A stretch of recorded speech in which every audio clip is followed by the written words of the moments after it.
And we wind up with North Korea not only getting nuclear weapons, but by today, they're one of only 3 countries in the world that can threaten the United States with nuclear weapons. Since negotiations on North Korea's nuclear weapons program broke down in 2019, North Korea has largely ignored attempts by the United States and South Korea to resume dialogue. And we've been completely unsuccessful. As one of the few states in the world not party to the Treaty on the Prohibition of Nuclear Weapons, North Korea has continued to develop and test nuclear weapons, going from 0 in 2001 to perhaps 50 weapons 2 decades later. The United States and South Korea stand shoulder to shoulder, both in the face of Pyongyang's provocations and in our refusal to accept a nuclear North Korea. In September 2022, Kim Jong-un declared that North Korea will never denuclearize and allow for preemptive nuclear strikes if imminent attacks are detected.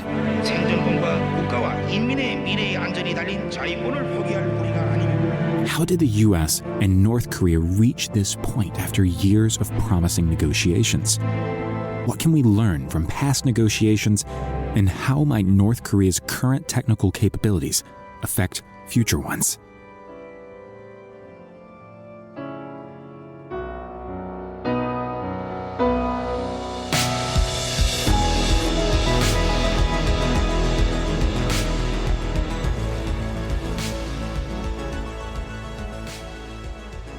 This is Global Insights by Network 2020. Today, we're joined by Dr. Siegfried S. former director of the Los Alamos National Laboratory, professor emeritus of Stanford University, and author of Hinge Points, an inside look at North Korea's nuclear program. Moderating the discussion is Courtney Doggart, president of Network 2020.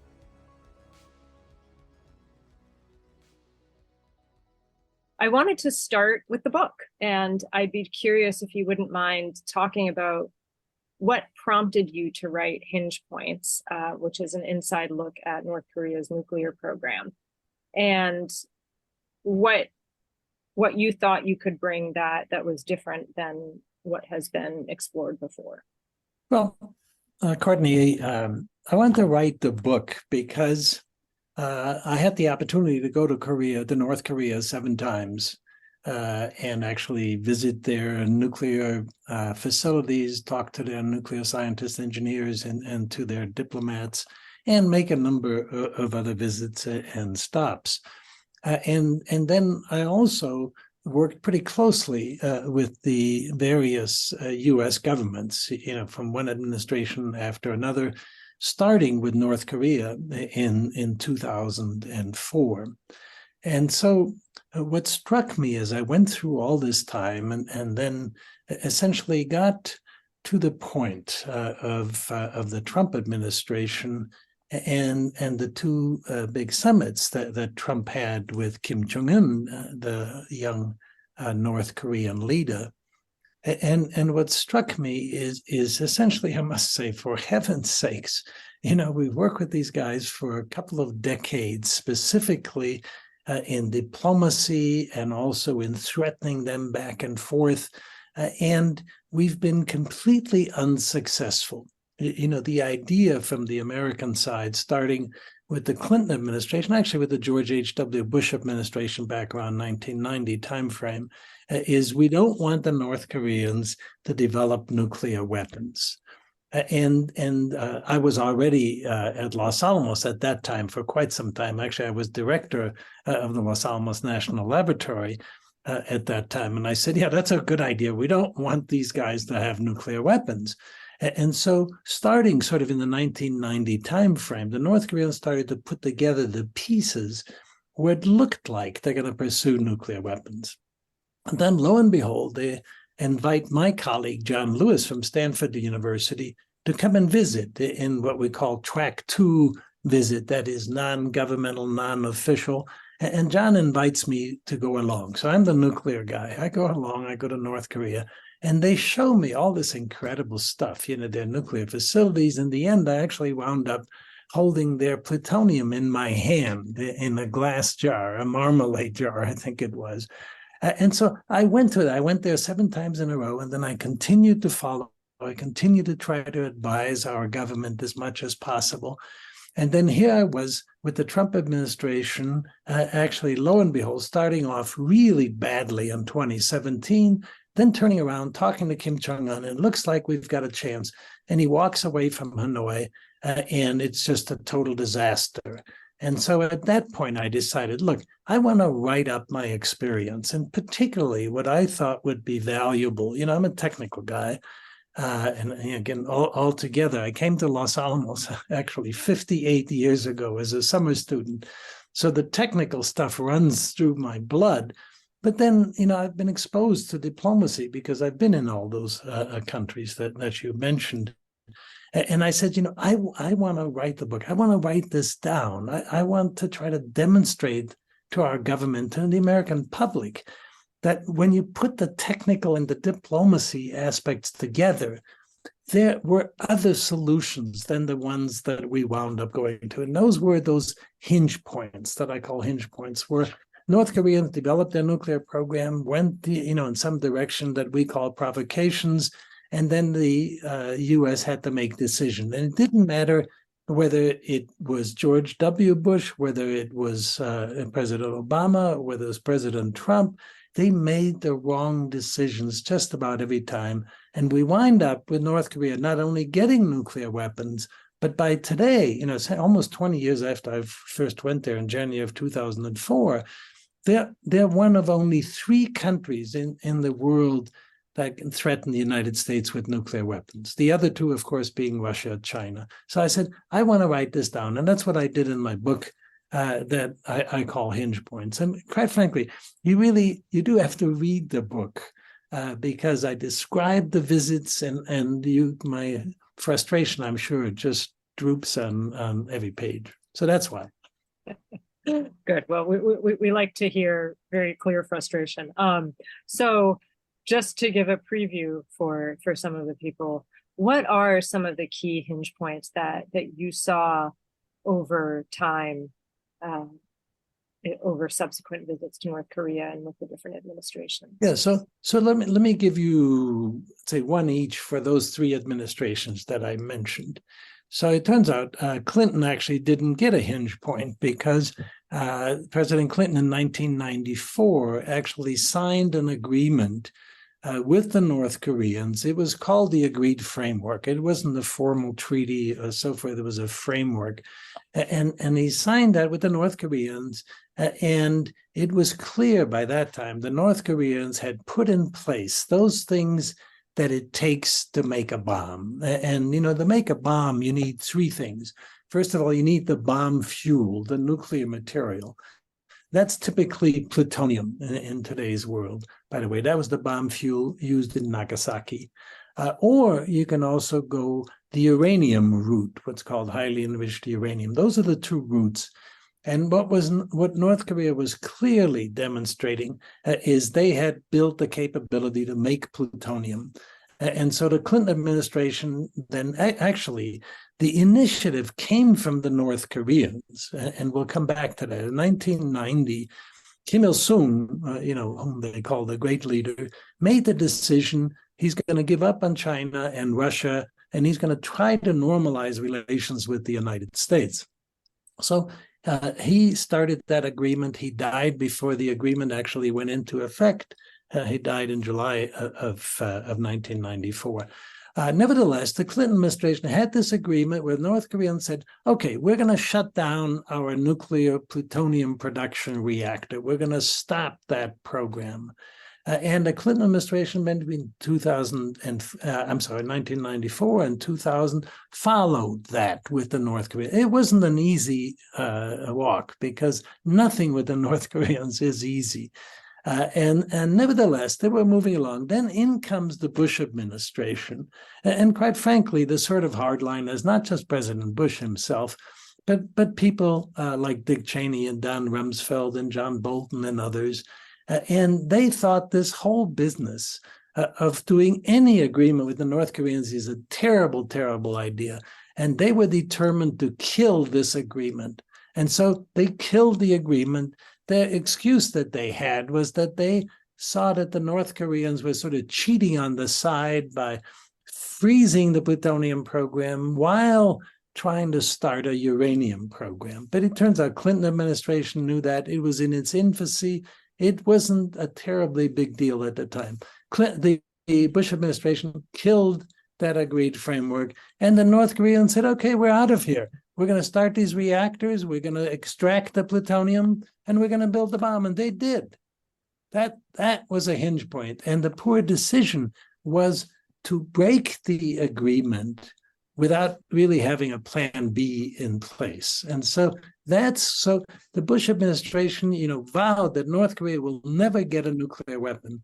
Well, they got it on George W. Bush's watch and on John Bolton's watch as such. So that was their hinge point. I'll say the other two, I'll just give you very quickly. So President Obama comes in to the office, in January of 2009. And as you know, he famously said, as he reached out to various rogue regimes around the world, to say, I'm going to reach out my hand if you unclench your fist. Well, the North Koreans decided, for many reasons that I describe in the book, they're going to go ahead and launch a rocket. And they did that almost on the same day that, in fact, just a little before President Obama gave his big speech in Prague on April 5th of 2009. And then that was a hinge point. President Obama walked away from the North Koreans, walked away from sort of a resumption of a deal, and the North Koreans just ramped up their program. And then we'll give Trump the credit. So Trump, to his credit, gets together with Kim Jong-un in Singapore and has the right type of agreement, actually. No details. It just lays out to say, hey, look, we're going to normalize relations with the United States. That's what the North Koreans want. For the Americans, you're going to stop this nuclear weapons program. And we're going to take steps along the way of stopping the program. That was Singapore. Then they start to work on the details of that. And both sides just made enormous mistakes. And that is, the North Koreans made the mistake. By that time, Kim Jong-un was doing personal diplomacy with Trump. And so nobody else counted. So he didn't let his people actually do the homework that it takes to put a real agreement in place. And the U.S., for its side, is John Bolton was back in the government by that time, and he was determined there was going to be no deal with the North Koreans. And he essentially tutored Trump on walking away, and Trump walked away, and that was 2019. And so those were three crucial hinge points. It isn't clear that at any of those places, the North Koreans would have actually given up their nuclear weapons. But we didn't stay with it long enough to find out. Sorry for the long answer, but that's sort of a good part of the story of the book. It requires a long answer. It's several administrations. What strikes me, and please correct me if I'm wrong, is that it sounds, and I say this as someone who comes from the Foreign Service, is that it's not necessarily a failure of traditional diplomacy because there weren't traditional diplomatic relations, but more of an administration making a decision that was either for political consumption or, I mean, do you think that this could have gone differently if there had been more traditional diplomacy rolled in? And how would you contrast that with, say, something like the JCPOA negotiations with Iran? No, that's a good question. And I would say, I guess there's almost no way to do anything traditionally with North Korea. They have been this sort of hermit kingdom. Although, when I went over there, what was really interesting, those, not only the diplomats, but even many of the North Koreans that I met, they know a lot more about the world. They know a lot more about the United States than we do. But nevertheless, there's still this country. After the Korean War, of course, they were devastated. They rebuilt very quickly, a lot of it because of the help from the Russians and some with the Chinese. They rebuilt quickly. And in the 60s and 70s, they were progressing faster than South Korea was. But by the 80s, they were falling far behind. And so through the 50s, 60s, and 70s, they were kind of impossible. They were this difficult state. By the 80s, they were falling behind. And so they then felt that they were sort of this small, weak state and they have to look tough. So traditional diplomacy was really, really difficult. What I would say failed, and you, I'm sure you recognize this from your time in the State Department, I'm sure others will also, is what we had in this diplomacy, sort of a lack of strategic empathy. We never looked at our agreements. We never looked at what do the North Koreans really want. We just sort of put our stamp on what we think the North Koreans want and what they're after, without really understanding the country well enough, understanding the people. And again, what I mean is empathy, not sympathy. We don't have to sympathize with these guys, but we should understand. And what I found in the track 2 world, the unofficial diplomats, or after diplomats retire, then they go back to the track 2. We had so many people who really did understand North Korea, but not in the government necessarily. And then the government just time after time made decisions that were they were non-starters with the North Korea. So that's what I think happened. Another question about North Korea, and thank you. I like that phrasing of strategic empathy.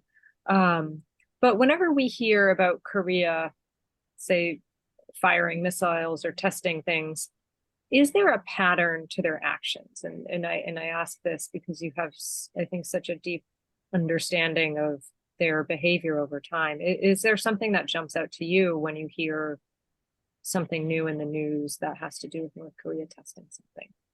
Well, I think so. See, the pattern in sort of in what's important, you have to look at it from a big picture standpoint and not to react on one missile launch or one nuclear test. You have to look at the overall pattern. And so the way that I would describe, the way that I understand their pattern, as well as I can, is that in 1990, Kim Il-sung made this decision that perhaps he's better off with the United States and wants to normalize relations with the United States. And so then what I develop in the book is that I say, I believe that North Koreans follow the pattern of what I call dual track strategy.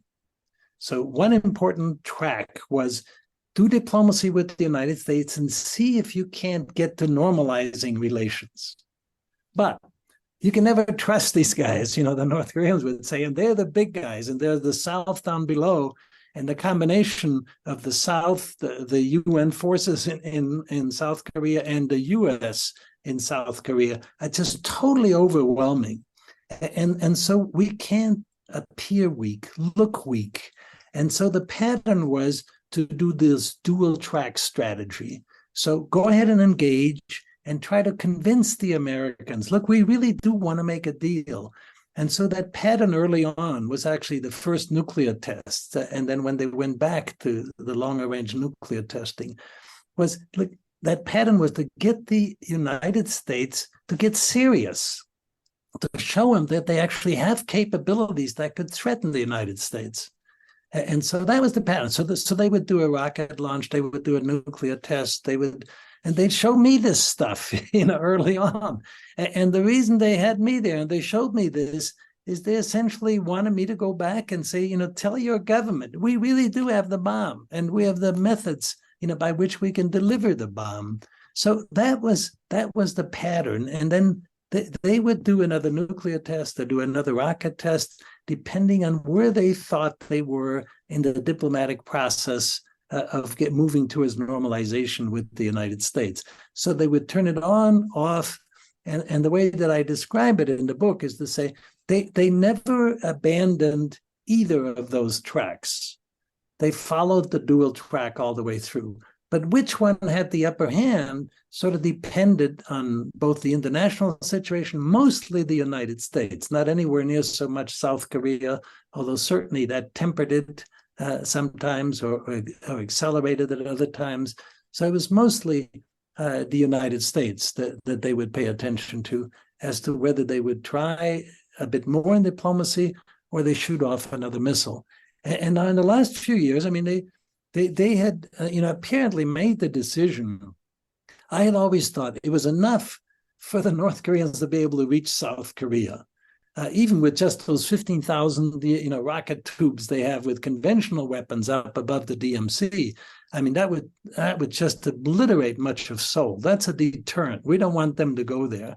And then once they develop the nukes, and they do have the nukes to reach South Korea, I mean, that's a deterrent. We have 200-some thousand Americans living in South Korea. We've got 28,000 military forces in South Korea.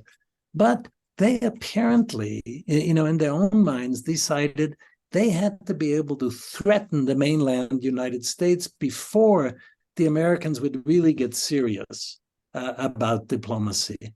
And so that's then the pattern that sort of led to them going, first of all, to intermediate range rockets, then to ICBM rockets, and then just recently to solid fuel rockets. That's an interesting. Okay, let me just, Courtney, I'll just add one more thing, but I'm not going to get to that till later. That pattern has now changed in the past year to year and a half. That is seeking accommodation or normalization with the United. It's changed. I have a follow-up question on that point. You mentioned that for whatever reason, the North Koreans felt that they needed to be able to threaten mainland U.S. in order to be taken seriously diplomatically. Were they right? Oh, how do we know? In the U.S., I mean, the one thing you have in the U.S. is this broad political spectrum. And there are a whole bunch of people, they'll say, yeah, we're not going to trade, San Francisco for Seoul. And so you're right, unless they can threaten San Francisco, Washington, or New York City, we're not going to come and help South Korea out, for example.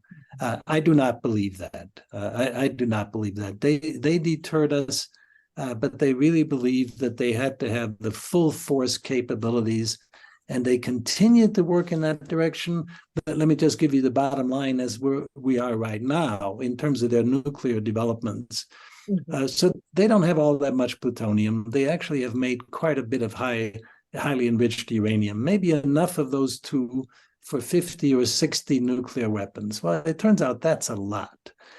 And their nuclear weapons in their missiles, the nuclear bombs, warheads mounted in the missiles, in my opinion, can today reach all of South Korea and most of Japan. And so that is an incredible threat. They have developed the rockets that can reach the United States, but they still, in my opinion, have not yet demonstrated that they can marry the warheads, make it small enough, put it on the rocket, and have the rocket actually go the normal trajectory to reach the United States. So far, all of their long-range rockets have been high, but close, rather than low and far. But what we've learned with the North Koreans, you give them enough time, eventually they're going to get there. That's a great jumping off point for next question. I'd love for you to just explain a little bit about your assessment of their technical capabilities. And, I think a lot may have been made of other countries' assistance, perhaps, when they're developing weapons. And I'd love to hear your thoughts on how much they've done, quote unquote, in-house, and how much they've relied on other countries. And I did hear you reference in one of your talks the horrendous European black market, and was wondering if you could expand on that as well. Yeah, so let me, again, you're asking big questions, and particularly when they get a university professor, they give long answers.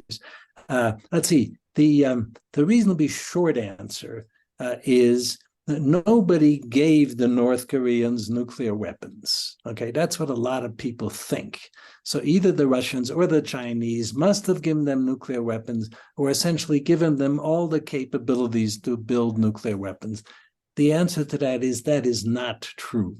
And so a good part of the North Korean program is really an indigenous program. They started already thinking about nuclear weapons right after the Korean War. And initially, they got help for civilian nuclear programs. And actually, some of the initial facilities in Yongbyon, the place that I visited, built by the Russians. And by the way, if you think that's extraordinary, well, we built the first reactor for Tehran, during the Shah's day. This was all part of President Eisenhower Adams for Peace, which will turn 70 this December 8th. So they had some general help in nuclear things related to civilian nuclear energy, but then they really developed their own nuclear weapons program. And what made it possible for them was the fact that there was this enormous black market for some of the key technologies that you needed in order to make this uranium, called centrifuges, uranium enrichment, or make the plutonium through reactors. And for example, A.Q. Khan from from Pakistan, he worked in the Netherlands on uranium enrichment. And after he brought it to Pakistan, then he went and sold it all over. And his network were a bunch of greedy European businessmen who would sell these centrifuges, sell the key technologies. And the North Koreans were smart buyers. And in the missile field, they actually had more help than in the nuclear field from the Russians, Soviets, then the Russians, and then from the Chinese early on. But then later on, after they developed the initial missile capability, they started selling it around. They helped Pakistan, they helped Iran with their nuclear, with their missile program as such. And so the answer is, think indigenous. These guys they're not the greatest scientists in the world, but they're damn good engineers. And then, the blueprints for these things were around. There were European businessmen who were willing to sell almost anything. And then just this sort of dogged determination to just stay with it, because they never know what's going to happen to their country. Thank you. When you're looking at the universe of nuclear-armed countries, what alarms you the most? So, Courtney, that's changed dramatically. During my time, I mentioned 1965, in Los Alamos, essentially as a kid. It was also just for humanitarian things. It's interesting. It was my honeymoon also. So I've been in this business for a long, long time. And so, the first 20 years or so at Los Alamos, it was Soviet Union. It was Soviet Union, Soviet Union, Soviet Union. And then the Soviet Union fell apart.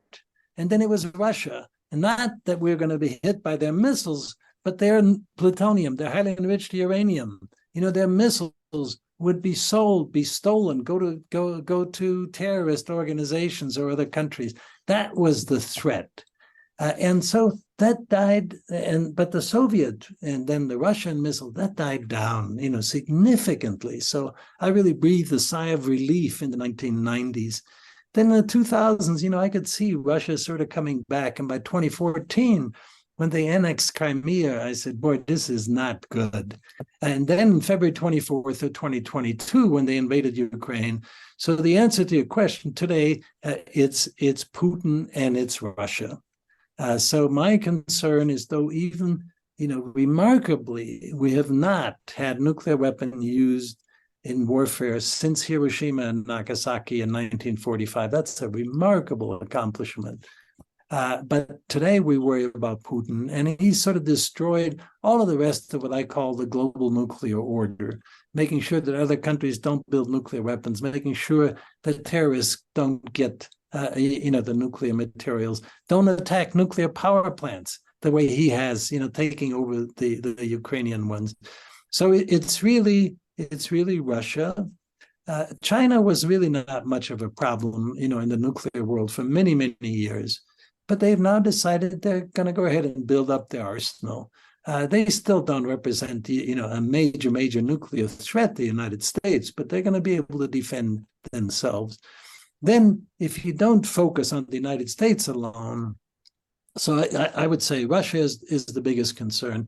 North Korea is the next concern. And if you're not focused on the United States alone, it's India, Pakistan. I've been both India and Pakistan, and that's just an absolute nightmare to me. And then, of course, traipsing along in the back, but they don't have nuclear weapons yet, is Iran, because that's such a volatile region of the world. And certainly, you don't need nuclear weapons, in Iran or in the Gulf or in any place else. So those are the concerns. A lot of them. Sticking on the concern of Russia, what I find interesting about this particular point in time is that the diplomatic relations with Russia are so sour, including I think even a lot of the Track 2 initiatives, and Russia is taking, I think, some interesting turns within its own Academy of Sciences, for example. And so my question to you is, trying to come full circle with this marrying of technical expertise with diplomacy, how would you advise, say, the Biden administration to approach Russia on any sort of nuclear type negotiations, or what do you do in the absence of this kind of back and forth between diplomat and or technical expertise? So, over the years, we've had a lot of technical interchange and also, of course, diplomacy, with the Russians. And for the most part, that's really helped us to sort of overcome, many of the really great difficulties. And just to give you an example, I mean, I've been in Russia 57 times. Okay, not since COVID, and I wouldn't go now. There's just no way. When they arrest the Wall Street, Journal reporter, this is not a good time to go to Russia. So the bad news right now is at the top. The relations are so bad. And how in the world, could we get in bed with a guy who had this unprovoked invasion of Ukraine and continues to kill people there, essentially every day? So something has to happen on the top to sort of break that.